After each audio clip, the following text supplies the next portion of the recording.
বেকার ছেলেদেরকে তো একদমই বিয়ে করা উচিত না। মানে আমার বর আমার সাথে খাটে শোবে, সেটার জন্য আমার বাবা খাট কিনে দেবে, এটা খুবই বিচ্ছিরি একটা বিষয়। শরীরকে বারবার বারবার কষ্ট দেওয়া জাস্ট একটা বেবির জন্য। আমি ভালো মা হতে চাই। বাচ্চাটা যদি হয়, আমার সাথেই যদি আমার হাজবেন্ড কিছু একটা করে, পরকীয়া করে। আমার সাথে তোমার হাজবেন্ড কি করে পরকীয়া করবে? ওটা বিজেপি তৃণমূল নেই, কাউকেই বিয়ে করাটা উচিত না। বর্তমানে আমরা একটা অদ্ভুত পরিস্থিতির মধ্যে দিয়ে যাচ্ছি। আপনারা সবাই আতুল সুভাষ কিংবা সৌরভ এবং মুস্কান রাস্তগীর কেসগুলো অনেকেই শুনেছেন। বিয়ে, ডিভোর্স এবং পরকীয়া নিয়ে বেশ কিছু নৃশংস ঘটনা ঘটে গেছে ভারতবর্ষের বুকে। আসুন কলকাতার মানুষজন এই বিয়ে, ডিভোর্স এবং পরকীয়া নিয়ে ঠিক কি বলছে সেটা আজকে জেনে নিই। বেকার ছেলেদেরকে কি বিয়ে করা উচিত?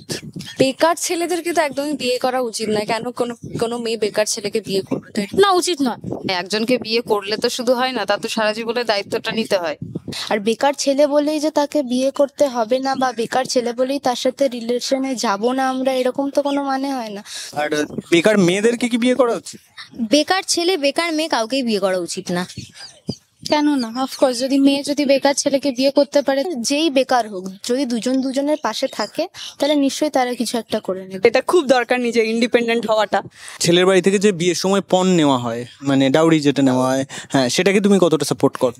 একদমই ডাউরি নেওয়াটা যুক্তিযুক্ত নয়। মানে আমার বর আমার সাথে খাটে শোবে, সেটার জন্য আমার বাবা খাট কিনে দেবে, এটা খুবই বিচ্ছিরি একটা বিষয়। যারা এরকম পণ বা নেয়, আই থিঙ্ক তারা বিজনেস পারপাসে বিয়েটাকে দেখে। একটা ছেলে তার যদি একটা খাট কেনার সামর্থ্য না থাকে, তাহলে আর তাকে বিয়ে করে লাভ কি? ডিভোর্সের পরে তো খরপোশ চাই মেয়েরা, এটা কি নেওয়াটা যুক্তিযুক্ত? ডাউরির সময়ও তো ছেলেরা চায়, মেয়েরাও চেয়েছে, কি ব্যাপার? হয়তো তার জীবন নতুন ভাবে শুরু করতে গেলে একটা সাময়িক কিছু মূলধন বা কিছু সাপোর্টের দরকার হতে পারে। তো সেই ফ্যামিলির জন্য যদি আমি স্যাক্রিফাইস করি, ডেফিনেটলি আমার খোরপোশ পাওয়া উচিত।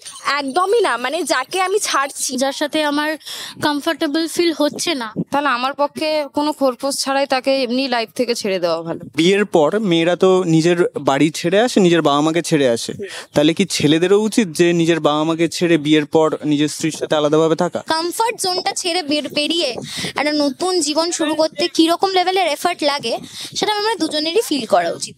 উচিত, মানে তুমি এটা ইয়ে করো, সাপোর্ট করো? সাপোর্ট করছি। তারাও ভালো থাকুক, আমরাও আমাদের মতন আলাদা হয়ে থাকবো, এটাই ঠিক আছে। আমি মনে করি না যে আমি ছাড়ছি বলে আরেকটা মানুষকে ছাড়তে হবে। তো হ্যাঁ, আমি মানি যে ছেলেদেরকেও নিশ্চয়ই থাকা উচিত। আমি যদি তার বাড়িতেও গিয়ে কমফোর্টেবল হই, তো কিন্তু আমার বেশি কিছু নেসেসিটি থাকবে। সোসাইটির বাইরে গিয়ে তো খুব একটা কিছু করতে পারি না। তো বেশিরভাগ ক্ষেত্রেই 99% সেটা হয় না। অনেক যখন পেরেন্টস এর ওপিনিয়ন চলে আসে, তো ওইখানে হ্যাঁ প্রবলেম আসতে পারে। আচ্ছা, সমাজ তো এক্সপেক্ট করে যে মেয়েরা বাড়ির সমস্ত কাজকর্ম জানবে, ঠিক আছে, তাহলে কি ছেলেদেরও সমস্ত কাজকর্ম শেখা উচিত? একদমই শেখা উচিত। চুল ঝাড়া, ঝাড় দেওয়া, বাসন মাজা, ঘর মোছা, এগুলো তো বেসিক কাজ।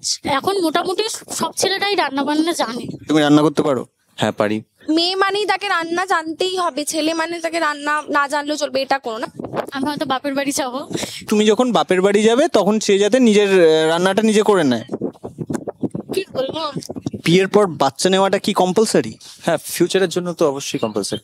It's not compulsory. আমি হয়তো যেই স্বপ্নটা পূরণ করতে পারিনি, সেটা পূরণ করার জন্য আমার বাচ্চাটা, যাদের অলরেডি ফ্যামিলি নেই, তাদেরকে আমি একটা ফ্যামিলি দিতে পারি। আমি ভালো মা হতে চাই।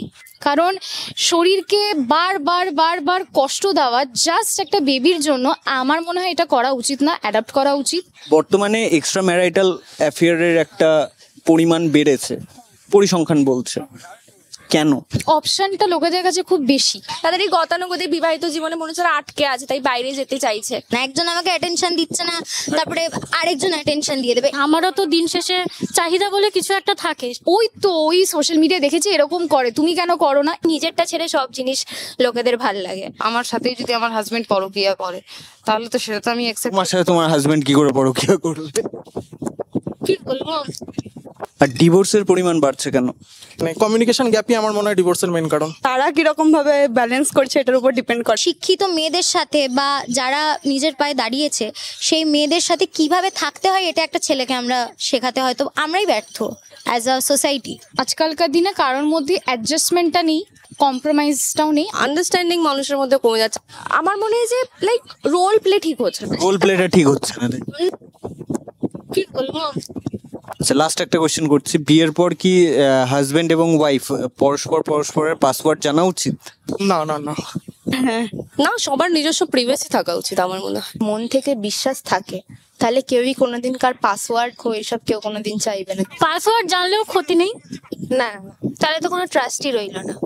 জানবে কোনো দরকার হলে। বিয়ের আগে কোনো সময় পাসওয়ার্ড জানাটা ইজ নট নেসেসারি।